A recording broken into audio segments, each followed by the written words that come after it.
Catapano. I'm the founder and CEO of Huddle, and we'll keep this conversation pretty laid back today. I'll just share a little bit about my story and take you along my journey. So we'll go back a lot earlier than I usually do, back when I was 13 years old and my dream was to be a game developer.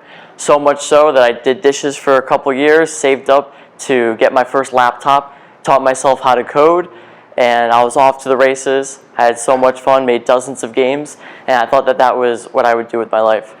And then at 16, I needed a job because expenses and gas and whatever. So I got my first job at my local Chick-fil-A restaurant. Did not think very much of it. I was very, very shy, and I remember my first day, I was actually still coming off of a cold, and I was working in the dining room with our dining room host, Chip.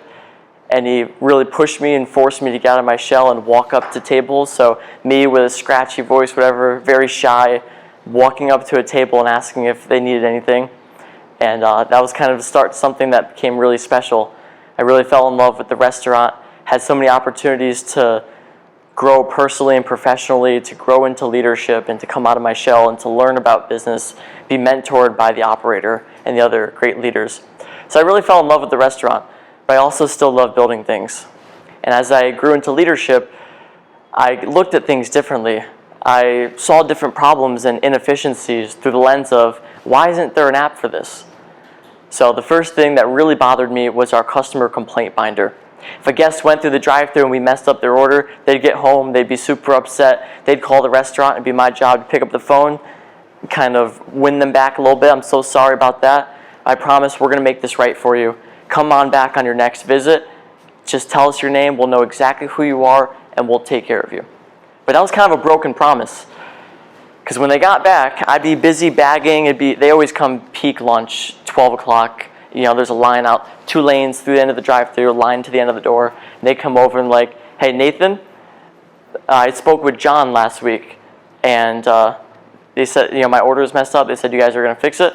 So I have to step away from bagging. Now no one's over there anymore. I'm pulling out the binder, the book, and it is incredibly messy. There's a bunch of pages stuffed in there. Hasn't been touched in 7 years. Was it sorted by first name or last name? Who really knows anymore?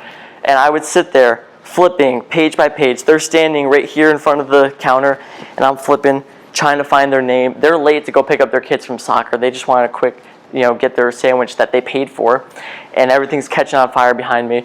So I'm basically trying to prove that they're not a liar on top of that, because it's like, I told you I was going to make it right, but now I got to prove it.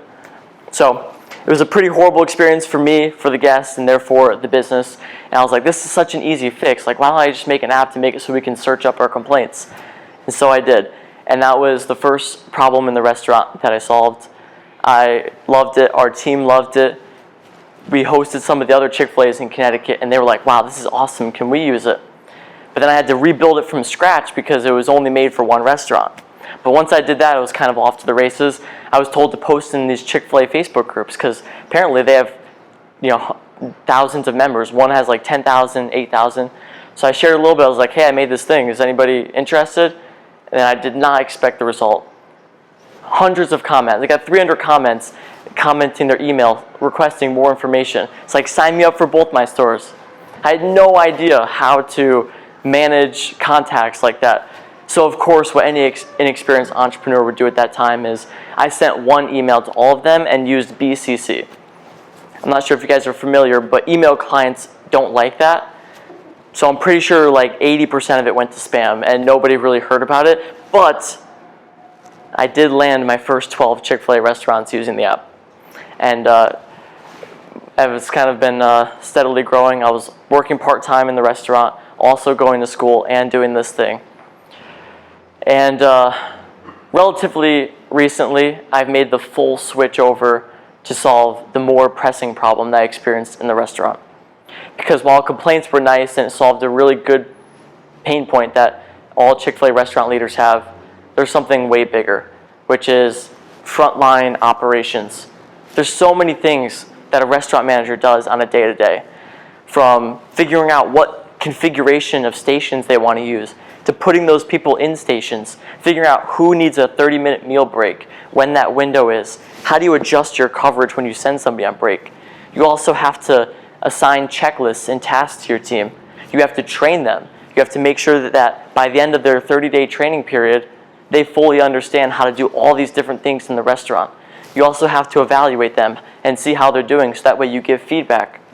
And sometimes things don't go well. You have to hold people accountable. If someone no calls, no shows, or shows up late, you have to have that conversation with them.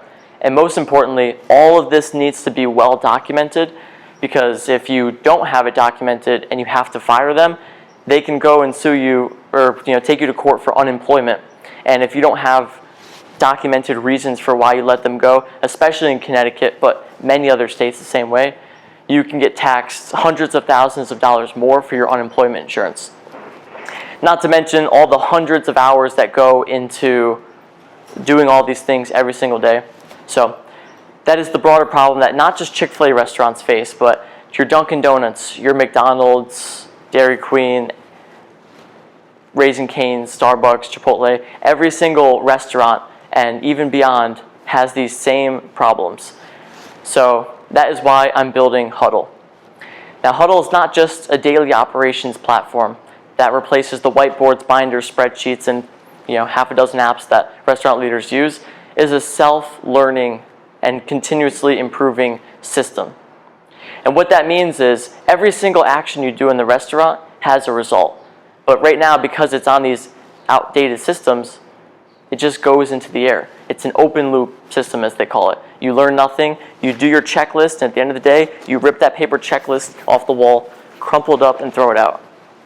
But with Huddle, we analyze everything.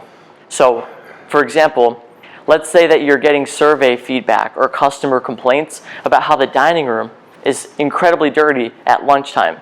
So what does Huddle do? It analyzes all of your feedback and looks at your midday checklist to see, yeah, there's nothing around sweeping the dining room. Or you look at your station setups. Yeah, there's nobody who's manning the dining room during those hours. So what does it suggest to the manager? Staff the dining room, add this task to the closing checklist. Same thing for accountability. Let's say that the team is getting written up a lot for improperly dropping their shifts. Well, Huddle will analyze your training plans to understand that, yeah, okay, we're clearly missing this gap of how to use the scheduling app, how to properly drop your shifts. So it suggests to the manager to update their training plans to resolve this issue. And that was what we're building. We started the full pivot from Chick-fil-A customer complaints to frontline operations in March. In March and April, I've built out the MVP. As of yesterday, we have our first pilot users getting ready to start using the platform. And we are in the process of trying to get pilot users across many other brands. So my ask for the community, if any of you guys are connected with or you have friends that work in a restaurant or own or operate a restaurant, putting us in touch, because once they meet and they see this app, you might just become their favorite person. That's all I have for you today. Thank you.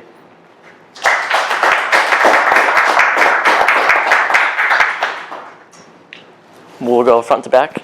So Chick-fil-A app with the complaints, is that still continuing to grow? Yep, that's our first product. So we're now a multi-product company. Nice. So you mentioned what you're doing. I don't know that I caught your pricing or business model. Do you take a transaction? Do you take a break? Is it a monthly? How does your pricing work? We charge a monthly subscription to the restaurant.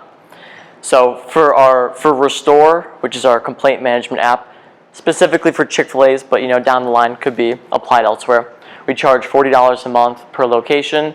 And Huddle, we will charge $250 or so per month per location. Very intentionally not per user, like a lot of other platforms.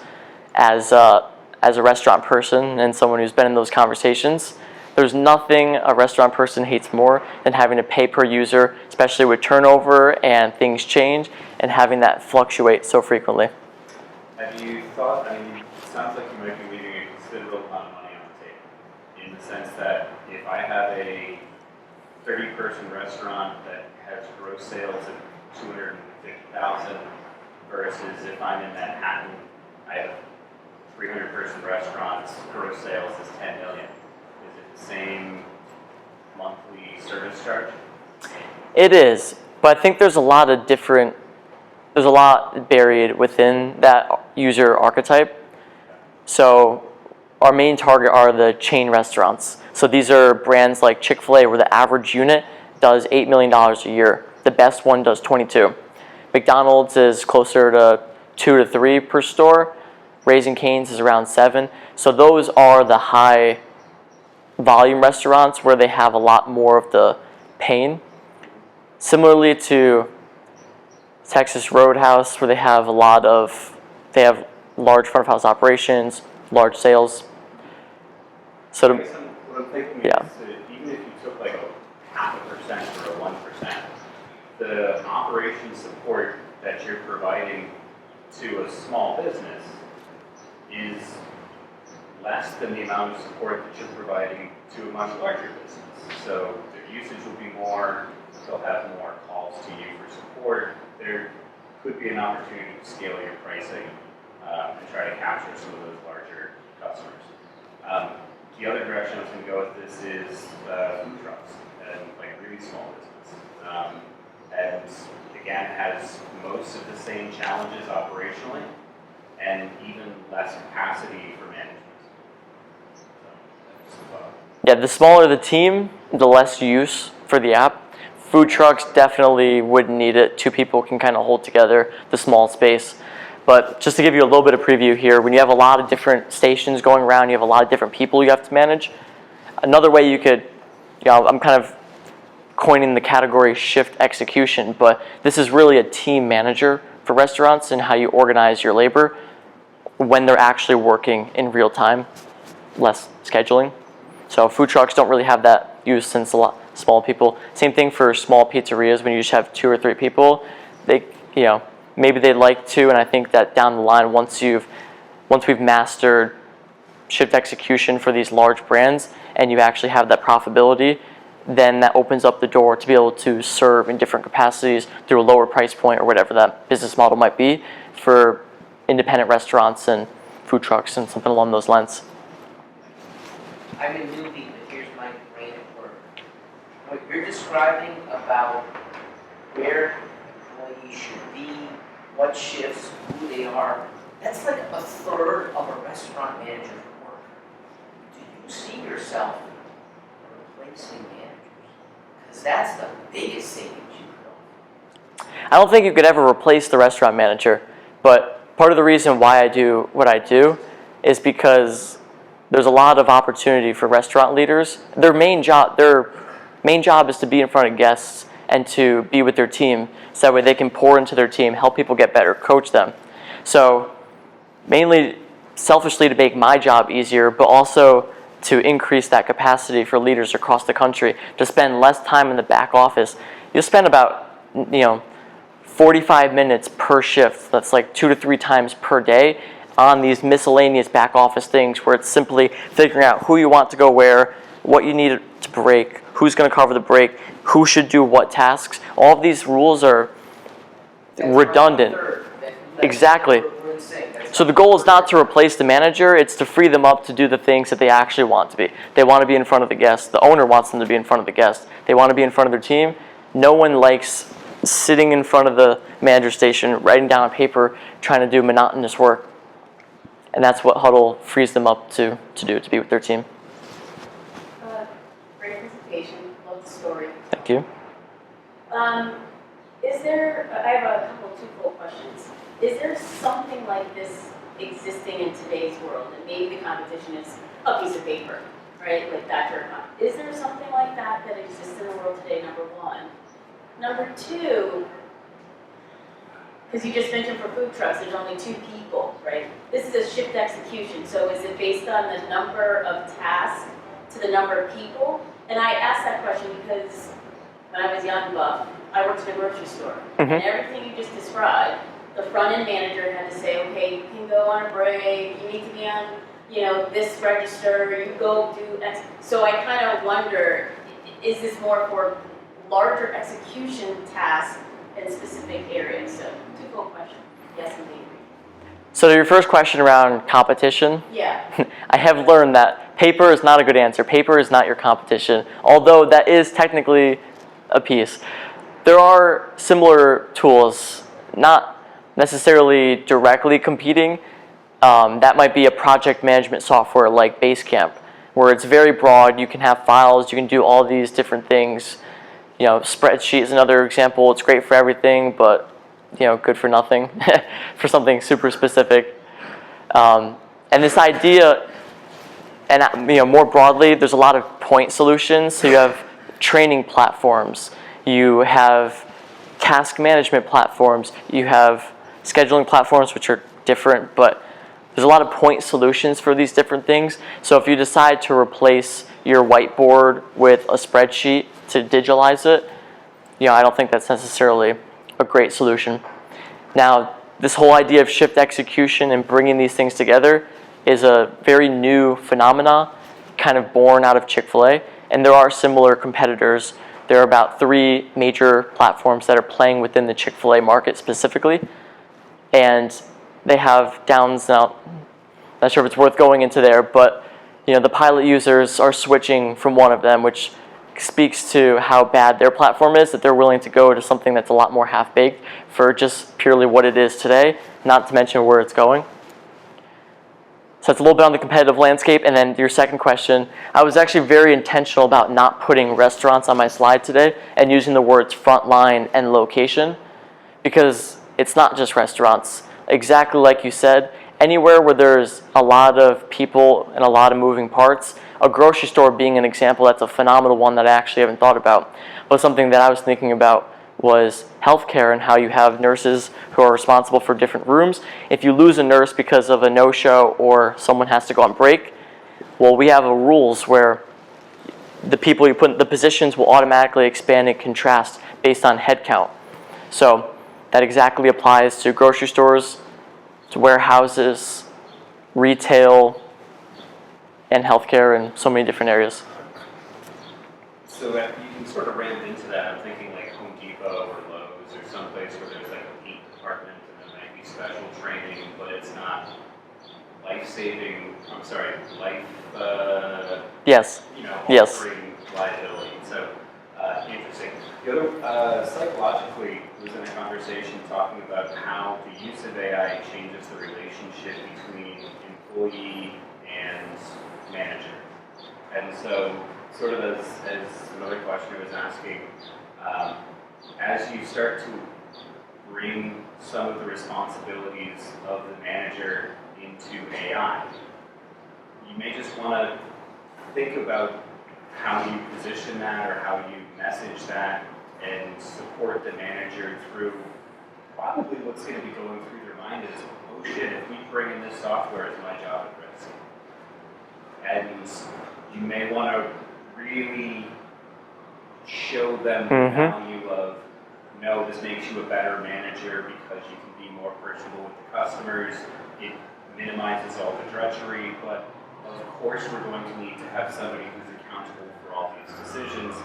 That's never going to change. The manager is totally always going to be there. This is just augmenting some of the drudgery that they don't want to do. But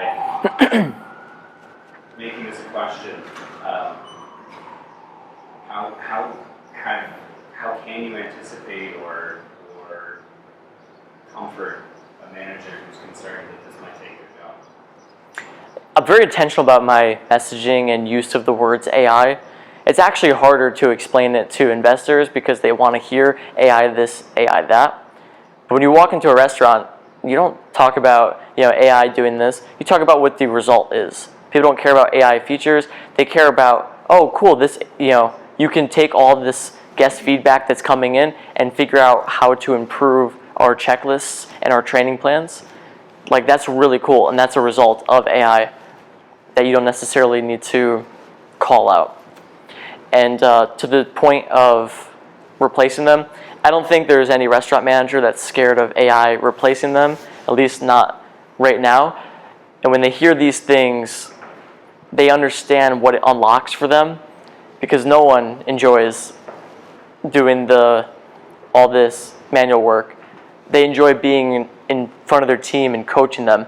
And that's just something that AI can't replace, the people side of it. That's really what hospitality and restaurants are. It's core about people, and the best restaurants have the best leaders who know how to coach people right, and they're doing so good despite having all these inefficient systems. So when they have the actual foundation that makes that a lot easier, that's something they get really excited about, not necessarily worried that it's going to replace them. Well, Starbucks would be a very interesting place to. I mean, I spent a lot of time there, and it's just pure chaos. and you know, and the managers. I mean, it's always up to them, you know. And Yeah. so that would be. There's a lot of moving parts, a lot of turnover. Yeah, and that's one of their biggest problems. Them and Chipotle, of all the things I say, you have to position it for different, different archetypes, and they fall under people who have a serious turnover problem, and it really is a systems problem. The engineer that I'm bringing on, she used to work at Chipotle, and she was telling me all about how, the systems are basically non-existent, and that's why they keep falling in a repeated cycle where things are great at, that's when you have a great leader, they're holding everything together, they are the system, but then maybe they have to go to another store to fix another store's problems, or maybe they turn over. Then that store immediately plunges into chaos, and it's a very dangerous loop for them because they continue to open new stores, and they take their great people to open the new store, and they kind of rotate them around, and that leaves a trail of badness in the wake. But Starbucks would absolutely eventually be a great customer. They are corporate owned, and that comes with its own challenges, and I think it's a lot easier right now to go with restaurants that are independently owned and operated, where the operator can make that decision of whether they want to use this tool versus bureaucracy. But obviously, at some point, that's the only way to scale and do like one deal is 10,000 locations.